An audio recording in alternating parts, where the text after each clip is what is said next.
magacyada afarta haween ee la isla qabo. dadka intooda badan afarta xaas ee halkan nin wada qabo waxa ay kaliya yaqaaniin laba ka mid ah, labadaas oo kala ah Minweyn iyo Minyaro. Minweyntu waa xaasaska ninku qabo midii ugu horeysay ee uu guursaday. Minyaraduna waa labada xaas ee ninku guursaday tan ugu dambeysay guursashadeeda ama xaaska labaad. hase ahaatee haddii aan eegno labada oori ama afe ee kale ee aan ku jirin labadaas aan kor ku soo xusnay ee ninku guursaday, dad yar baa yaqaana magacyadooda. bal adigu laftirkaagu isku day inaad sheegto magacyada loo yaqaano. runtii aniga laftirkaygu mar dhaweyd ayaan waxaan ka bartay qof suugaanta wax ka yaqaan. inkastoo sharcigu baneeyay in la guursan karo afar xaas oo dumar ah, balse sharciga islaamka guursashada hal xaas ka badan waxa uu shardi uga dhigayaa xaqsoorid iyo dhaqan guud iyo sidii sharcigu ugu talagalay in loo fulin karo. haddaba ninkii laba naag kula noolaada farxad iyo nabad waxaa lagu tilmaamay nin caqli badan oo danshay laba dab oo u dhaxeeyay. waagii hore raggu waxa ay laba xaas ka badan u guursan jireen si ay ubad badan u yeeshaan, tolkana ay u badiyaan. waa tan la yiraahdo tol yaraaday tafanaagood ayaa laga dayaa. waayahan dambe waxaa la arkay xaalad ka duwan xaaladihii hore loo arki jiray. haddaba haddii aan u gudubno labada xaas ee ka dambeeya Minweynta iyo Minyarada ee ninku guursado, magacyada luuqad ahaan afka Soomaaliga loo yaqaan waxa ay kala yihiin Magmagato iyo Meelmadayato. Magmagato waa magaca loo yaqaano xaasaska ninku wada qabo midda saddexaad. Meelmadayataduna waa magaca loo yaqaano xaasaska ninku wada qabo midda afaraad.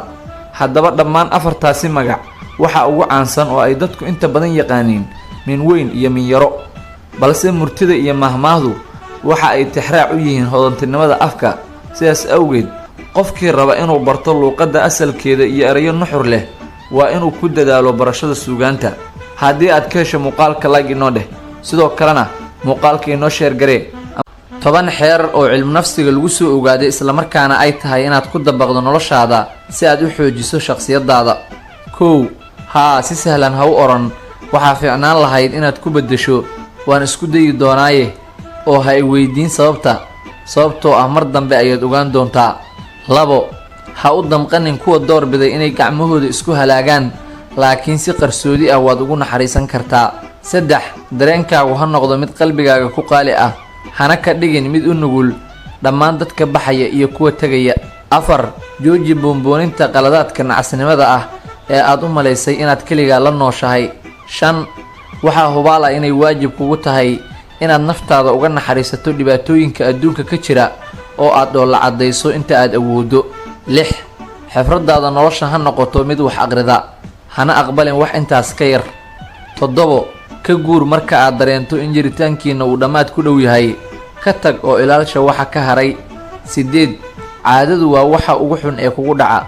caadadu waa wixii ay bulshada isticmaalkeeda badsato ee caado ay ka dhigato in ay samayso.